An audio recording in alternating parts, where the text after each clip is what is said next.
Hey up lads and lasses, Damphyre here, and today we are looking at sort of a tutorial series that I'm going to do for Infinite Lagrange. This is mostly for absolutely new players. There might be some nice little tips and tricks the vets can pick up, but for the most part this will be for the new players. I keep getting a lot of questions such as how do you get ships, how do you get modules for battle cruisers, and that sort of thing. The tutorial in the game is pretty tragic to say the least, so I'm going to do this series. It's going to have its own, well, everything really. So yeah, it's just going to be a group of videos that you can go watch through, and hopefully you'll know how to play the game by the end of it. So yeah, I should hopefully help out some new players. I'm going to add some little tips and tricks into each one as well. So some of the vets may pick up some nice little tips and tricks that will help them out. Other than that, hope you enjoy this video. And yeah, let's jump into it.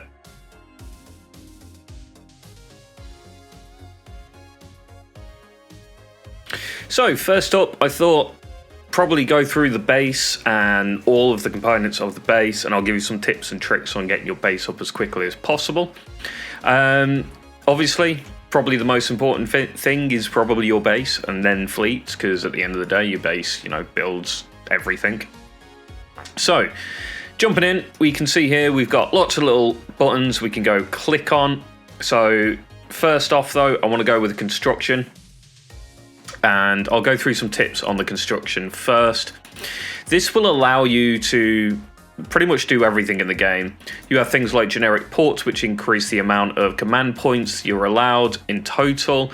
At the base, you have 300 command points to put into fleets. So you obviously want to get your command points to be able to, put 300 points worth into fleets. So going for ports quite early on is quite useful. You obviously have your shipyards and stuff like that. These allow you to build the ships, the increased speeds of building certain types of ships, and then you have specific buildings here as well, like the Fleet Command Center, which allows you, there you go, plus 300 maximum command points of a fleet. You can't have a fleet until you pretty much unlock that. And then you have things like frigate dockyards, which allow you to build things such as frigates. So we'll have a quick run through and I'll go over some of the key ones that you need to keep an eye out for as you are running up the construction and into each zone. So you should try and grab these sooner rather than later. Frigate dockyard, it's really useful early on. Obviously, it allows you to build frigates. You need it to build frigates, so do try and grab at least 1 point into this as soon as possible. Utility ship dockyard, same again. I don't recommend maxing any of the utility ship dockyards personally. I don't find them that useful, but yeah, utility ship dockyards allow you to build your basic mining craft, and they also build and everything else, so do try and grab that. In zone 2, the liaison command center, you will need this for one of the missions, so grab that as well, at least at level 1. This will allow you to liaise with trading posts. It's extremely useful. It's a bit of a tip and a trick to getting resources a little bit earlier, or a little bit faster earlier on, so you don't block yourself when trying to rush up these zones. Do note as well, as when you're going through zones, you can see here, it pretty much tells you what to build so you can, expand to the next zone. So do keep in mind, you want to try and get these to, 5 out of 5 for the generic ports in this case, and you only needed 1 level in each of the small integrator plants and the habitats. As you increased. Habitats will generate UE coins. You will need those for your liaison, for your trading, so you can trade your UE coin production for more resources or ships. And we'll get a bit more into that a little bit later on. Repair dock allows you increase of the basic repair speed. It's very useful, but it's not necessarily early on. And ignore the encrypted command center that is agreement, research agreement specific. So don't worry about that. I'll be covering that a bit later on when I cover the individual agreements which released today. That's why you're seeing it. We then have in Zone 3 the Trading Center. Again, really useful. I'll talk a bit more about trading later on. This is trading within your base, so it doesn't involve trading with other unions or anything like that. It's specific for you as a player.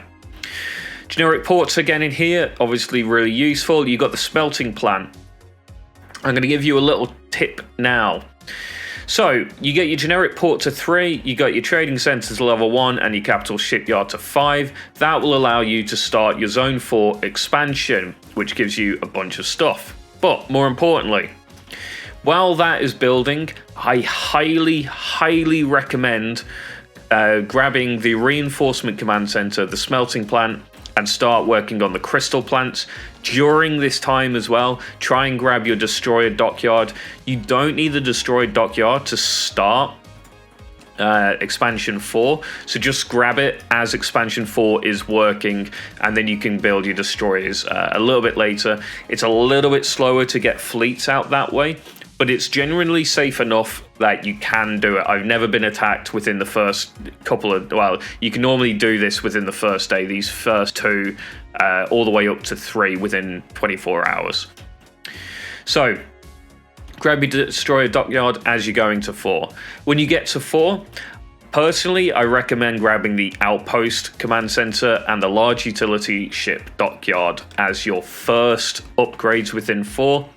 The reason for this is this allows you to build an outpost so you can move away from the terrible resources that you usually start with that are only level 1, level 2, and try and find a better area to mine, build an outpost, and then relocate your base. We'll talk about relocation a little bit later on. Once you got those 2, recommend grabbing your generic port and your warehouse up to 5. That allows your expansion to 5. While 5 is building, come back and try and grab more smelting plant and more crystal synthesis plants. These are a lot more useful, especially the smelting plant for rushing out expansions, because they cost a lot of metal and most buildings cost majority metal, not so much on the crystal front. Once you're in 5 though, you go military port and get your defense systems up to 3 and 5 of the military port. This allows construction of military ships only. In comparison, generic ports will increase your ability to produce utility ships and generic port. Again, military port and base defense to 3. This allows you to go to 6. While going to 6, I recommend at least 1 level into the aircraft assembly line and the aircraft hangar. This allows you to build aircraft if you do have them. If you're very new and you have no real aircraft to speak of, you can ignore this and carry on with the smelting plants as mentioned earlier until they max out. Once in 6, you need 3 points into the capital shipyard, 5 points into the resource port. I recommend grabbing these as soon as possible because especially the resource port allows more utility ships, which means you can bring in more resources. So this, with the last upgrades in 4, we get the large utility ship, allowing medium utility ships. Just start pumping out all the medium utility ships you can. Replace all of your smalls as soon as you get hold of that large utility ship dockyard as well. And consider using AC-721s in fleet with them to give them increased resource carrying capability. In here, you also get the mining command center. This is for the basic mining port, the BMP, as you'll see some people call it in game. It's generally not particularly useful except for blocking off enemies or other unions from resources that you want to save for yourself. You can use them in that state, but do bear in mind that they actually can be less efficient to run than running operations because of how the pathing works from them, and they have to get to the edge closest to your base, so sometimes they're traveling further than they would from an operating before their fleets go into warp. There's a bit of a technical gameplay there, though. Advanced warehouses are really useful here. Start grabbing it up to at least 3, and think about trying to max this out at 5, because once you get into 7, a lot of these and the expansions start costing more resources than you can actually hold within your warehouse. So you will need to upgrade the warehouse to be able to, carry the capacity needed to upgrade. Once in 7, resource port, military port to 5. You can ignore the battlecruiser dockyard and the super capital shipyard. I've picked them up here just because I had a bit of time and my timing wasn't quite right anyway. But you should really be able to ignore these. Keep grabbing any of these plants, the electrolysis plant and the crystal synthesis and the smelting plants, if you haven't already maxed them out. Consider more points into outpost as you're going up into 7 and 8, so you can pick up more outposts, maybe get some UE coin production off your outposts and that kind of stuff. Once in 8, the docking command center allows you to dock up to much larger asteroids and stuff like that, level 6 and above, and also some of the more sought after outposts like the plus 50 to fleet command points, the plus 4 reinforcement points. So do think about grabbing this if you need either of those. If not, carry on with advanced warehouses and military ports first, getting these maxed out. You only need 3 within the advanced warehouses, and that should carry you to the next round of upgrades when you get into zone 9. Aircraft hangars, carrier dockyards, not so useful. The utility platform dockyard, though, this should be the first thing that you buy as soon as you hit zone 8. This allows you to get large miners out, and they are considerably more efficient than even medium miners, and you can remove the AC721s at the point you grab this. So bear that in mind, grab that first as soon as you hit zone 8.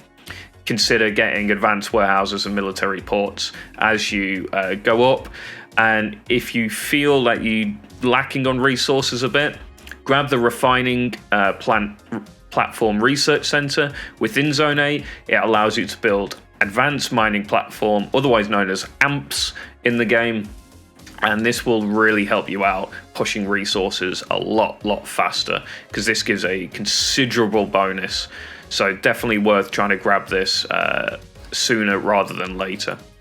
In zone 9, this is the end of your zones. From here, the field command center gives 10 command points per level, so you can go up to I believe 400 command points max. Very useful. Again, military port, resource ports, extremely useful, so do grab these as soon as possible. You can save off the base structure reinforcement till a bit later on. Once you've hit zone 9, go back through, look at any of the economic buildings you can pick up. Maybe you're missing some advanced warehouses. The maintenance plants are good at this point. The cruiser dockyard you can pick up now as well. Cruisers are in a bit of a bad spot, where unless you have pretty much maxed out TP within cruisers, your frigate destroyer fleets will genuinely be a bit stronger than running just plain cruiser fleets. So do bear that in mind as well. But yeah, time to come back, grab the advanced habitats, make sure the plants are all finished, maybe get some more outpost command and stuff like that. So that's more or less it for the base construction. So if we come back here, we'll click on a few more of the things in here. Resource management, this is where you're going to grab your speed ups and your prefab modules. These allow you to increase the speed at which you're building for the 5 minutes, I believe, for each one of these. So you can cut the build times down quite a bit. Do use them specifically more on things that allow you to advance to the next expansion within the construction. So do grab them. You also get your UE coins from your habitats in here as well. Prefabs as well for the ship construction. Prefab modules early on, I personally like to speed up construction of utility vessels. These are your large miners, medium miners, and small miners, so you can get your resource production up a little bit faster that way. Also gives you a total of what you can hold. Here you can see I can hold 8.8 million metal, 175k crystal, 175k deuterium. So if you're like, I'm not sure if I can get to the next expansion without a warehouse, come check the resource management and see if you have enough storage capability to be able to trigger the next expansion for your construction. Base defense, you unlock this in a building. This allows you, well, it gives you some cannons and stuff like that on your base, but more importantly gives you defensive aircraft, allowing you to deploy aircraft by just dragging like so. You can also use the aircraft allocation button down here, and it will allocate all aircraft that you currently have and not in use within fleets into the base. These are untargetable at the current moment. I'm not sure if it's a bug or not. I have brought it up with the devs, but they haven't replied. Aircraft in base, extremely, very, very powerful, and just use them if you have spare aircraft lying about that aren't in fleets. Ship production, you'll get these from the capital shipyard, and obviously allowing you to build different types of ships for each of the dockyard types. This is frigate dockyard, destroyer dockyard, cruiser dockyard, battle cruiser dockyard, and the carrier dockyard. You also have the aircraft shipyards here, which will allow you to build aircraft. It's quite simple. At max, you have a super capital shipyard. This allows you to build cruisers and above, and the standard capital shipyards allow you to build all ship types. So obviously these are more important because these allow you to build your utility and pretty much everything else. Aircraft shipyard allowing only for aircraft. Then moving on, we have ship management. I unfortunately have no ships here to manage, but it'll allow you to see any ships that aren't in fleet and also within fleet, and you can go to fleets from here and move them about and stuff like that, allowing you to recycle some ships that you might not need. For example, at the very start of the game, I'm given FG300s. Everyone's given FG300s. However, I have much better frigates that can do their jobs a lot better than those. So you can use this screen to recycle them, get some resources back to build some slightly better frigates. You also have the create fleet button. This allows you to create fleets from the ships that are within your dock and your ship management. You also have down here the domestic affairs. Now, some of these are very important and definitely worth mentioning. Resource trade. If you're low on metal, maybe for an upgrade, you can click on metal and you can trade certain amounts of deuterium and crystal to get more metal in. Again, this is increased the more levels you have within the trade building in zone 3, the trading center.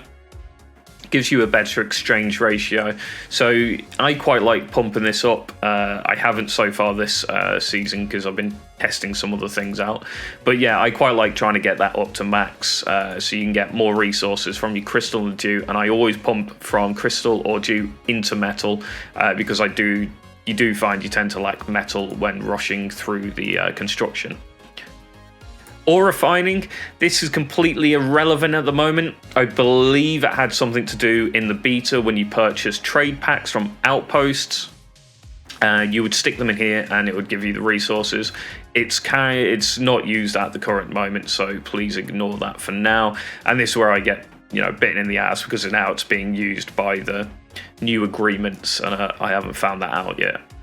Relocate base. This allows you to relocate to outposts. I personally don't use it this way. I'll show you how I personally use it in a second. Peace shield. This will trigger a shield. After an hour and 30 minutes, you'll have a 7-hour shield. So bear that in mind. If you're about to get attacked, it's kind of not going to be too useful for you. But if you know that there's a potential attack at some point within that day, or maybe you're going to sleep, enable your act shield and you'll have a bit of shield time before you wake up or something. 7 hours is more than enough for everyone to sleep, right? Base reconstruction. This lets you relocate your base a little bit randomly within the star system. If you find yourself in a graveyard and people are camping your base with fleets all around it and you can't move, use the base reconstruction. It will, yes, you'll lose resources and you'll lose your fleets, but it will get you out of that situation. So I don't want people complaining about graveyard camping when they've put in a measure for you to get out of it. That's pretty much it for the base. Something just quickly is at the very top, you can see the base's HP. The military port, this is the total capacity of what you can field fleet-wise, and the resource port, total capacity of utility ships you can field. And in the case here, I'm in a Trojite server, so I can see how much Trojite I have mined. Kind of lacking on that a little bit, although I'm not particularly mining Trojite at the moment as I rush through the construction. So, as to relocation, I did mention a little bit earlier, there's a better way of doing it. Click on an outpost that you've built. For example, I have built this outpost here, which is already docked with a resource synthesis plant, additional docking effect, blah, blah, blah. Some of these require you to have your base attached to them. In this case, if you've built your outpost onto one, for an example, I don't think I can find an empty one particularly easily at the moment. Empty one down here? No. This one? This one's empty. You'll have this dock function. I've got no available ships. If you click dock, it will let you dock your fleet, dock your outpost to it, allowing you to move your base. Again, you can do this as well with deuterium asteroids or crystal asteroids. And again, if you have the correct building, it'll even let you dock to level 6 increase, and it will just give you a flat yield bonus in the case of asteroids. I have a full outpost guide. Do check that out if you want to know more about outposts, and I do talk about how to dock, how to relocate, which outposts do what, and the ones that you should watch out for that are really, really good and really powerful. So I will leave a link or a card up in the top right, somewhere up there. I believe they appear, and that'll link you to the outpost guide, so do check that one out. So that's it for your base. That'll do for this video. The next video, I'll go into research and blueprints, and we'll talk about how to acquire ships and how you read the blueprints and what they do. And then I'll have another video out after that talking about the fleets, battle reports, how to read them, and how to design fleets and such like that. So that's it for this one. Hope you've enjoyed, hope you found this useful. It should answer quite a few questions I get asked. And yeah, thank you guys for watching. Don't forget to like, comment, and subscribe. And I'll catch you guys next time.